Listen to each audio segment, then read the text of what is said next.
nguva dzedu dzasvika zvakare paya tiri kusangana paLifetime News nhau dzichiverengwa naZebulon Kazani.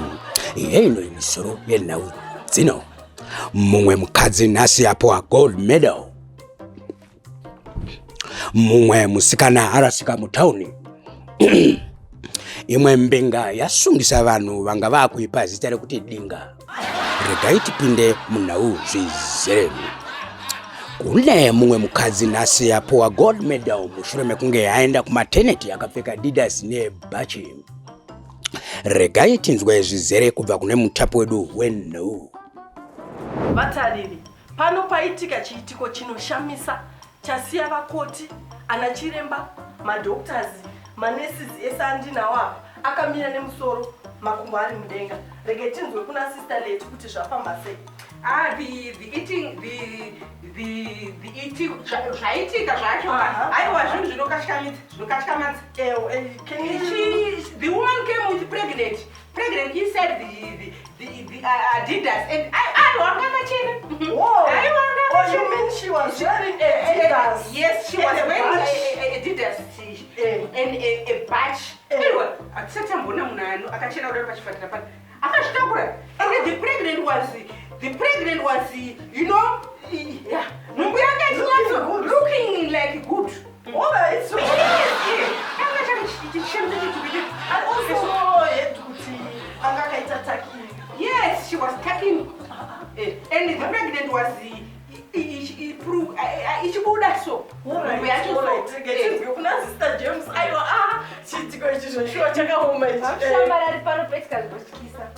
she was looking smart. She was wearing Adidas at the bottom, okay, and the budget. In the badge. Yeah, she was looking good. I also heard that she was wearing high-heeled shoes. She was like she wants to stumble, like trying to balance. Yeah. The high heels, yes, and the pregnant. Yeah, I was. That was so interesting.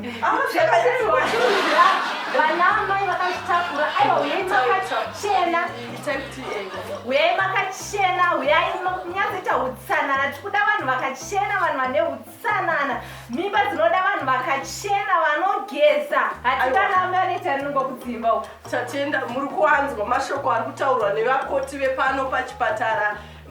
Zvemukadzi auya akapfeka Adidas, gogo, bhachi, hanzi nevhesi. Aiwa, anamai vakasvitakura kudzimba mazvinzwa. I'm Spongile Chiroza, reporting for ZK News. Mumwe musikana nhasi arasika mutauni mushure mekunge achitsvaka poto ine kasaja kesauti. Mumwe murume uyo akanga aine mari inotyisa chaizvo uyo aendesa nyaya yake kumatare edzimhosva mushure mekunge vanhu vakumuchinja zita raimbodaidzwa achinzi mbenga, vanhu vakumuti dinga. Murume uyu ari kunzi anga ane mabenzi akawanda, vanhu vakawanda vanga vakumudaidza nezita rekuti benzi, asi pari zvino vakumudaidza vachimuti benzi. Saka nyaya yavo iri kunzi yapfuudzwa mberi mumatare edzimhosva. Iri kunzi ichatongwa musi wa16 October muna November, uri musi weSaturday, iri Sunday. Panhau dzemutambo, mutambi webhora anozikanwa muno muZimbabwe ane mukurumbira wemhando yepamusoro pakutamba bhora vaAleck Macheso vari kunzi ivo vatengwa netimu yekunze kwenyika kudombo shava. Uku ndiko kupera kwenhau dzino.